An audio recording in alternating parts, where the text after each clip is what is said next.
ایک سوال ہے کہ ہم لوگ اپنی سرکمسٹانسز کی پروڈکٹ ہوتے ہیں گھوم پھر کے. ہم نے جس طرح ہمیں ماں باپ پالتے ہیں ہم اسی طرح بڑے ہوتے ہیں. ہمارے یقین کا سائیکل بھی وہیں سے بنتا ہے, اس کے بعد کہیں اسکول سے بنتا ہے. تو جب ہمیں ہوش آنا شروع ہوتا ہے تو ہمیں اندازہ ہوتا ہے کہ یہ تو پیٹرنز اب بن گئے ہیں پرانے اور غلط بن گئے ہیں. تو میرا ایک سوال یہ ہے کہ اس پورے کے اندر پھر ہمارا قصور کیا ہے؟ میں آپ کو سچی بات بتاؤں, آپ نے میرے سے آج تک اتنے سارے سالوں میں جتنے سوال کیے نا ان میں سب سے اچھا سوال کیا. یقین کرو تمہیں اندازہ نہیں ہے ایسا کیا سوال کیا. کبھی کبھی کوئی اندر ایسی کیفیت ہوتی ہے, کوئی ایسا سوال ہوتا ہے جو بالکل فطرت پہ, جس طرح بلزآئی نہیں ہوتا تیر اپنے بالکل نشانے پہ جاتا ہے, یہ ویسا سوال, کیونکہ اس کا جواب سیدھا نشانے پہ جاتا ہے. اس کا جواب یہ ہے, تمہارا قصور یہ ہے کہ تم مان گئے کہ تم ماں باپ سے آئے ہو, اللہ سے نہیں آئے. یہ تمہارا قصور ہے.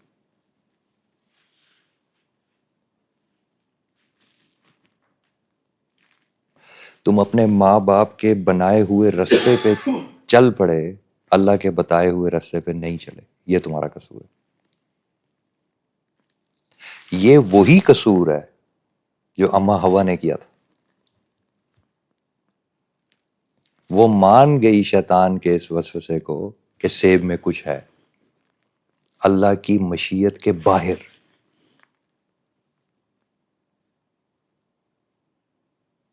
اللہ کی مشیت کے باہر.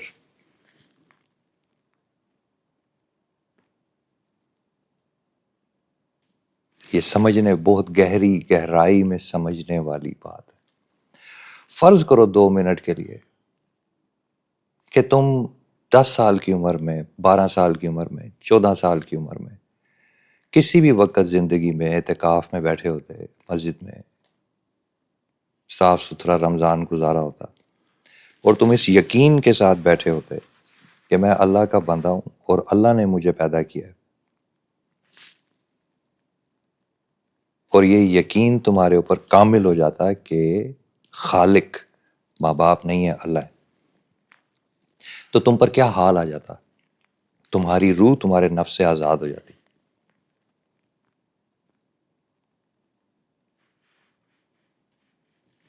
تمہیں سوال کا اندازہ نہیں ہے, تم نے میرے سے سوال کیا کیا.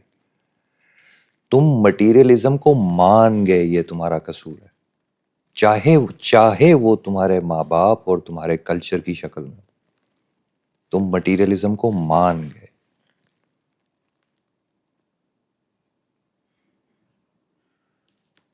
اگر فرض کرو تم مٹیریلزم کو نہ مانتے اور روح کو مانتے اور اپنی روح کو ساری زندگی طاقت دیتے رہتے تو کیسے ہوتے؟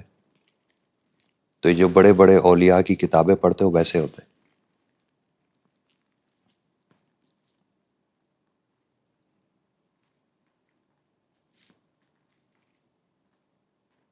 صحابیوں سے نچلے درجے کے ولی ہوتے. یہ ہوتا.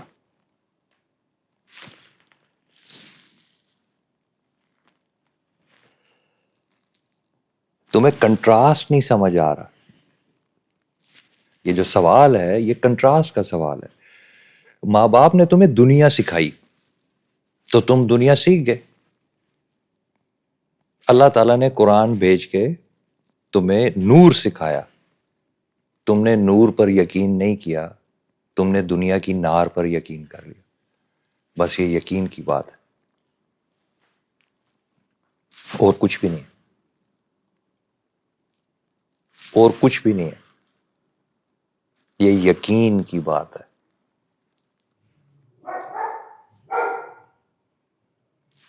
کیا ہے یہ؟ یقین کی بات. یہ اور کچھ بھی نہیں ہے. دیکھو تمہیں ایک بڑی سادہ سی بات بتاتا ہوں. یہ جو جسم ہے نا, اللہ نے بنایا نا. یہ کس نے بنایا؟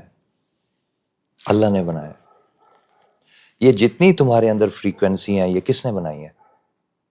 اللہ نے بنائی ہیں.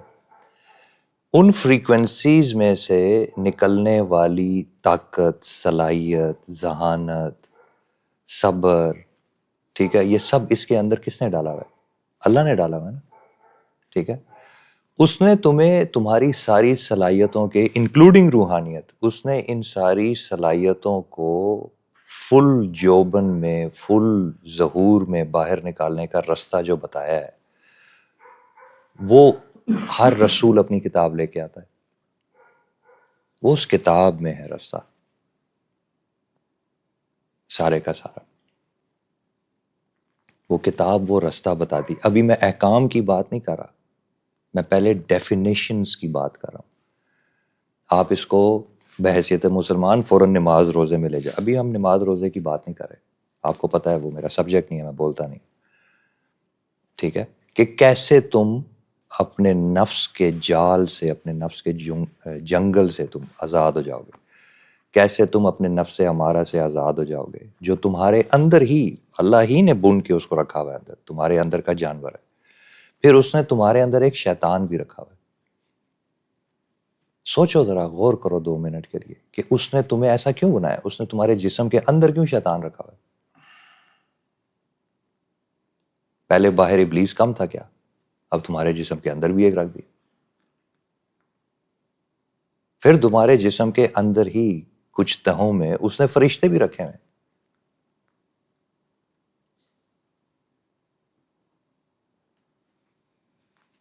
سمجھ رہے ہو؟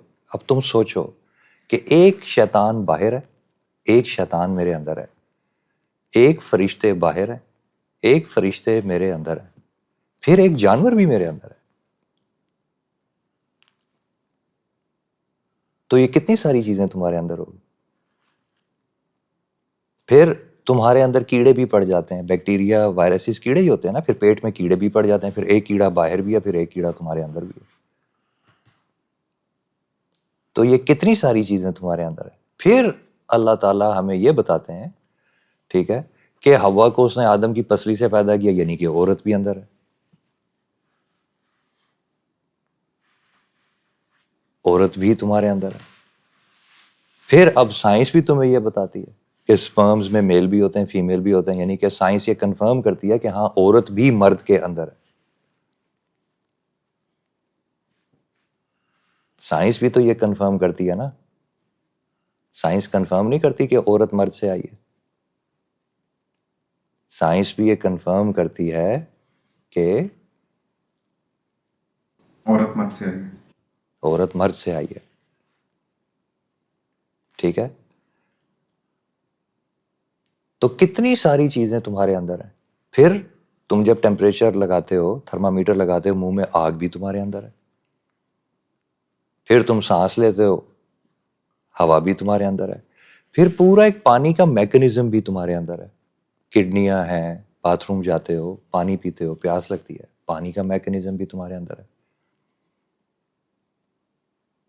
پھر مٹی سے تم پورے کے پورے بنے ہوئے ہو. جب مرتے ہو 100 سال کے بعد اگر اس قبر کو کھودو، ٹھیک ہے، تو اس میں ساری مٹی پڑی ہوئی ہوتی ہے، سب کچھ مٹی میں مل گیا ہوتا ہے. ٹھیک ہے، سائنس بھی پڑھتے ہو، سارے مالیکیولز، کمپاؤنڈز اپنی جگہ پہ چلے جاتے ہیں، جسم سارے کا سارا مٹی میں واپس چلا جاتا ہے. مٹی بھی تمہارے اندر ہے.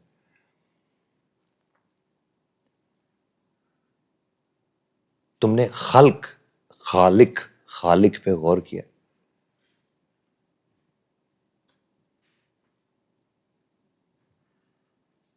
کتنی ساری چیزیں جو تمہارے باہر ہیں وہ ساری کی ساری تمہارے اندر بھی موجود ہیں.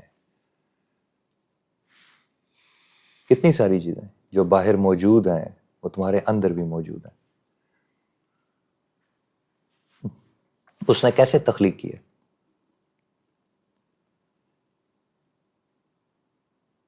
اس نے تخلیق کیسے کی ہے؟ اب وہ تمہیں جانتا ہے نا. تم نے کیوں مانی ماں باپ کی بات جب انہوں نے تمہیں جھوٹ پہ اکسایا؟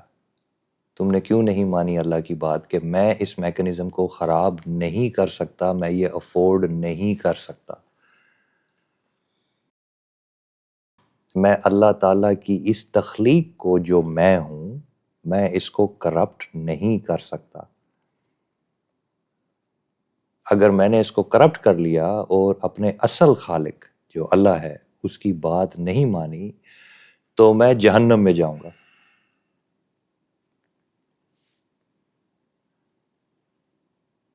یعنی کہ میں آگ میں جاؤں گا۔ تو اگر تم نور کے بنے ہوئے نہیں ہو تو تم نار سے ڈرتے کیوں؟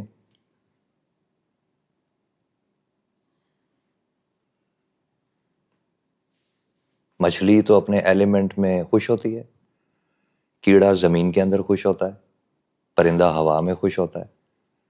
تو اگر تم ناری ہوتے، اگر تم آگ سے بنے ہوئے ہو تو تم تو آگ میں خوش ہوتے، تم آگ سے ڈرتے کیوں؟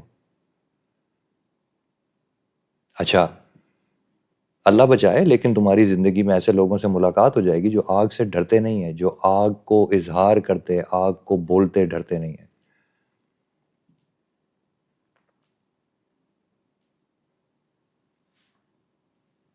لیکن ایسے بھی لوگ ہوتے ہیں۔ تو ایک تمہیں اس رب نے بنایا ہے جس نے تمہیں یہ اشارے دیے ہیں کہ تمہارے اندر آگ بھی ہے، تمہارے اندر پانی بھی ہے، تمہارے اندر ہوا بھی ہے، تمہارے اندر مٹی بھی ہے۔ تمہاری امی کو تو یہ چیزیں نہیں پتا، تمہارے ابو کو بھی نہیں پتا، تمہارے رشتہ داروں کو بھی نہیں پتا۔ تم نے کیوں مانی ان کی بات؟ انہوں نے تمہیں کہا، اللہ تمہیں کیا کیا بتاتا ہے؟ اللہ کہتا ہے میں نے تجھے تسخیر کائنات کے لیے پیدا کیا۔ تمہارے گھر والوں نے تمہیں کہا نہیں نہیں، ہم نے تمہیں پیسہ کمانے کے لیے پیدا کیا۔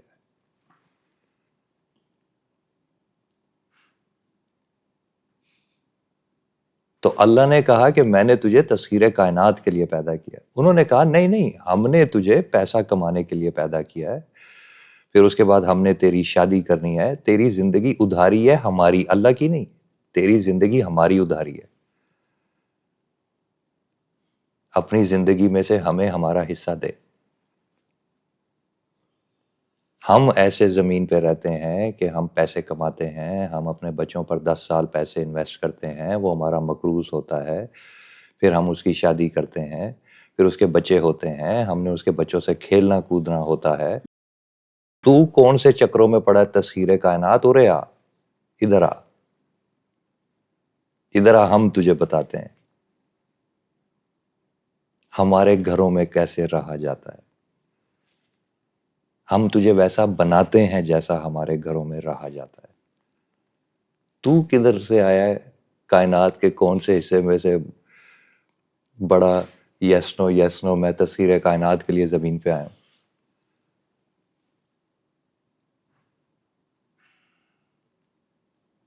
تم نے کیوں مانی ان کی بات؟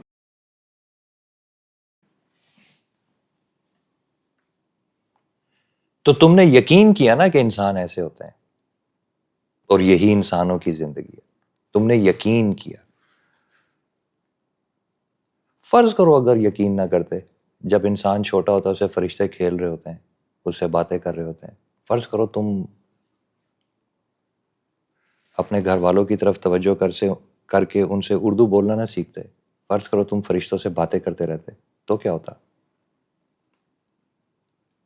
اس وقت تک باتیں کرتے رہتے جب تک وہ تمہیں بھولتے نہ، تم بھولتے ہی نہ کہ فرشتے ایسے بات کرتے ہیں، تو آج تم وہ بولی بول نہ رہے ہوتے۔ تو تم نے توجہ کی غیر اللہ پہ،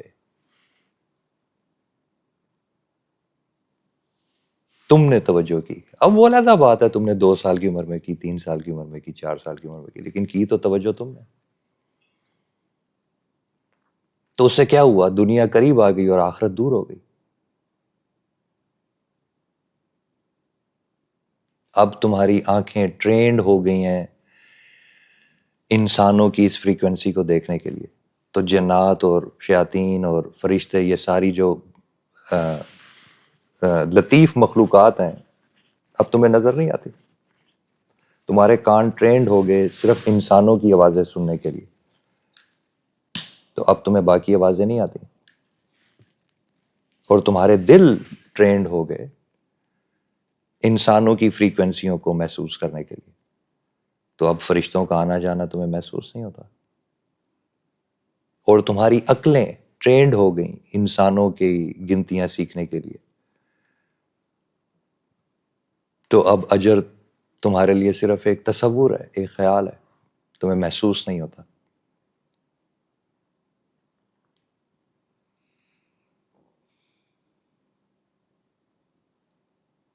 تو ان کا سوال بہت ایکوریٹ ہے۔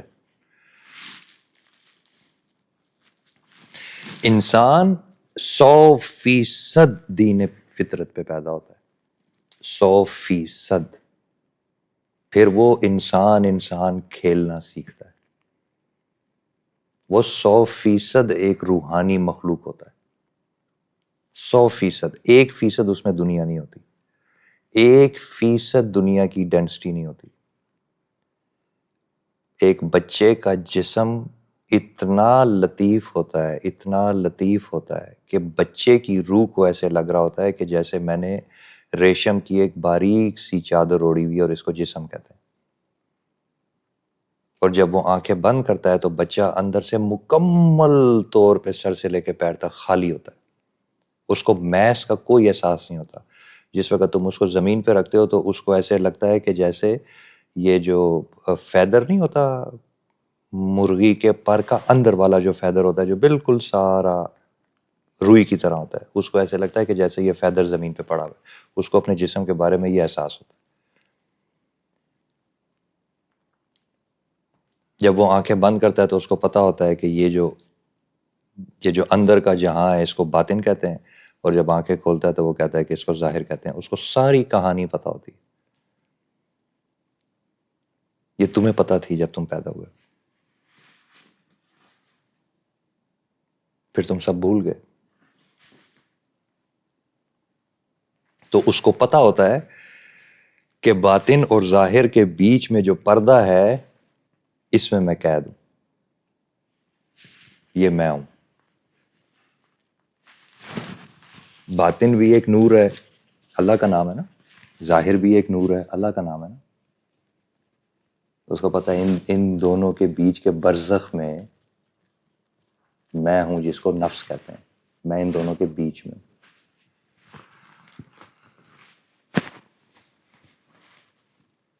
تو وہ بہت شاکر ہوتا ہے اس کے اوپر کہ اب جب میں ان کے بیچ میں پردہ بن گیا ہوں تو اب میں نے ہمیشہ رہنا ہے، کیونکہ یہ ان دونوں طاقتوں کے بیچ کا جو یہ پردہ ہے یہ ختم نہیں ہو سکتا، یہ پردہ کبھی ختم نہیں ہو سکتا۔ اب یا جنت ہے یا جہنم ہے، رہنا میں نے ہمیشہ ہے۔ گفٹ آف ابدن ابدا، گفٹ، تحفہ، یہ اللہ تعالیٰ نے مجھے دے دیا۔ اب میری جو زندگی ہے یہ ختم نہیں ہوگی،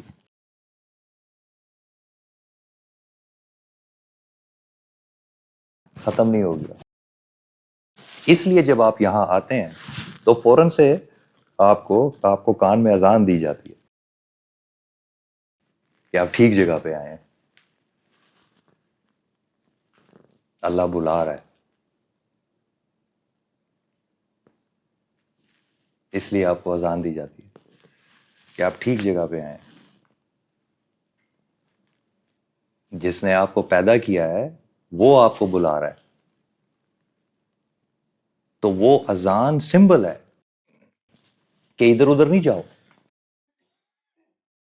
لوگوں کی باتوں پہ نہ جاؤ۔ جس نے یہ سارا نظام بنایا ہے، جس نے یہ ظاہر بنایا ہے، باطن بنایا ہے، اول بنایا ہے، آخر بنایا ہے، جس نے یہ سارا کچھ بنایا ہے، سیدھا اس کی طرف جاؤ جس نے یہ ساری فطرت بنائی ہے۔ اس لیے بچے کے کان میں فوراً اذان دیتے ہیں کہ اس سے پہلے کہ وہ اپنے ماں باپ کی کفروں پر ایمان لائے، وہ اس آواز پہ جائے کہ یہ آواز اصل آواز ہے، یہاں سے میں آیا ہوں، میں یہاں سے آیا ہوں۔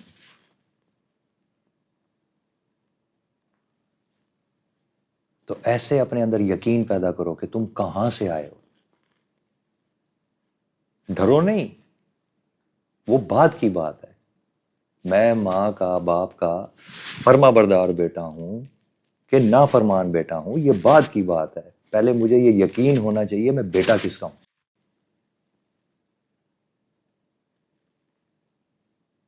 تو یہ جو شیطان نے، تمہارے من کے شیطان نے اور باہر کے شیطان نے تمہیں گناہگار بنا کے اللہ تعالیٰ سے دور کر دیا ہے، پہلے اس کیفیت کو سمجھو کہ یہ کیفیت کیا ہے۔ تمہارا رشتہ اپنے رب سے، اپنے خالق سے، اپنی ماں سے 70 گنا زیادہ طاقتور ہونا چاہیے۔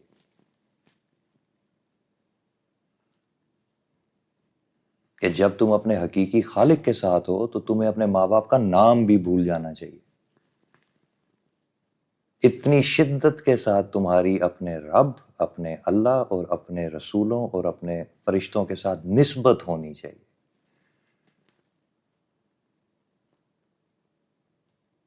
کہ انسانوں نے تمہیں نام کیا دیا ہے، انسانوں نے تمہیں کام کیا دیا ہے، انسانوں نے تمہیں زبان کیا دی ہے، انسانوں نے تمہیں روایات کیا دی ہیں، انسانوں نے تمہیں پونچے اور آستینیں کیا دی ہیں، انسانوں نے تمہیں کیا کچھ دی، یہ سب تمہیں بھولا ہوا ہونا چاہیے when it comes to your relationship with God، خدا کے ساتھ۔ یہ مطلب ہے اِنَّ لِلَّهِ وَإِنَّا إِلَيْهِ رَاجِعُونَ۔ تو یہ جو موت پہ پڑھتے ہیں نا، موت پہ پڑھتے ہیں، موت کا کیا مطلب ہے؟ موت کا کیا مطلب ہے؟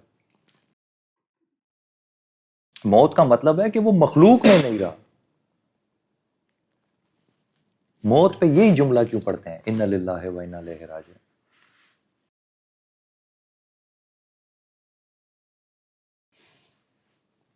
قرآن شریف میں اس سے جو پہلے والی آیت ہے وہ یہ مفہوم ایسے ہے کہ اور وہ جب ان پہ کوئی مصیبت آتی ہے تو کہتے ہیں، جب کوئی مصیبت آتی ہے تو کہتے ہیں اِنَّ لِلَّهِ وَإِنَّا إِلَيْهِ رَاجِعُونَ۔ تو دنیا ایک مصیبت ہے نا،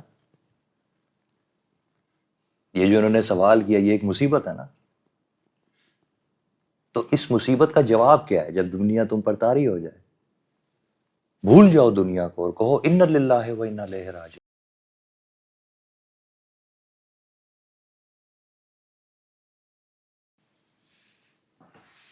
بھول جاؤ بیوی بچوں کو اور کہو اِنَّ لِلَّهِ وَإِنَّا إِلَيْهِ رَاجِعُونَ، ایسے کہ جیسے میں مر گیا ان کے لیے، اور ایسے کہ جیسے میں زندہ ہو گیا اپنے خالق کے لیے۔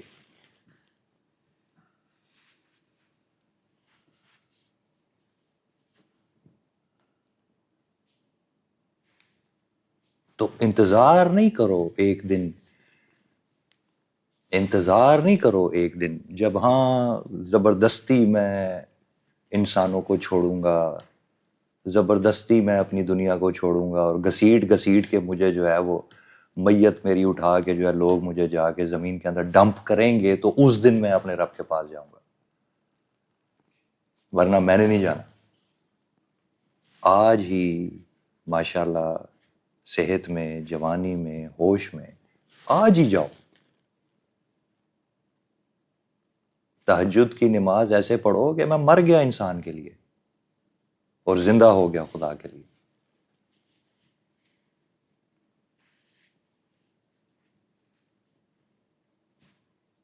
تو اگر تم نے تھوڑا سا یہ کیا تو تمہیں سمجھ آ جائے گی۔ تو یہ آپ نے بالکل سیدھا سوال کیا اور یہ اس کا بالکل سیدھا جواب۔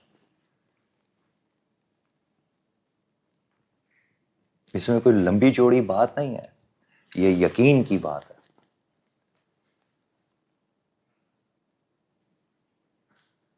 تو یہ بعد کی بات ہے کہ میں جنت میں جاؤں گا کہ میں جہنم میں جاؤں گا، یہ بعد کی بات ہے۔ پہلی بات یہ ہے کہ میں ہوں کون اور کہاں سے آیا ہوں۔ تو جہاں سے میں آیا ہوں تمہیں پتہ ہے الحمدللہ میرا سلسلہ کیا ہے، ٹھیک ہے، لیکن یہ بہت دور کی بات ہے، یہ بہت دور کی بات ہے۔ میرا خون کیا ہے یہ بہت دور کی بات ہے، یہ انسانوں کی بات ہے۔ میں خدا سے آیا ہوں اور وہیں واپس جاؤں گا. یہ یقین کی بات ہے. تو مجھے اس سے کیا فرق پڑتا ہے میرا خون کیا ہے؟ مجھے اس سے کوئی فرق نہیں پڑتا.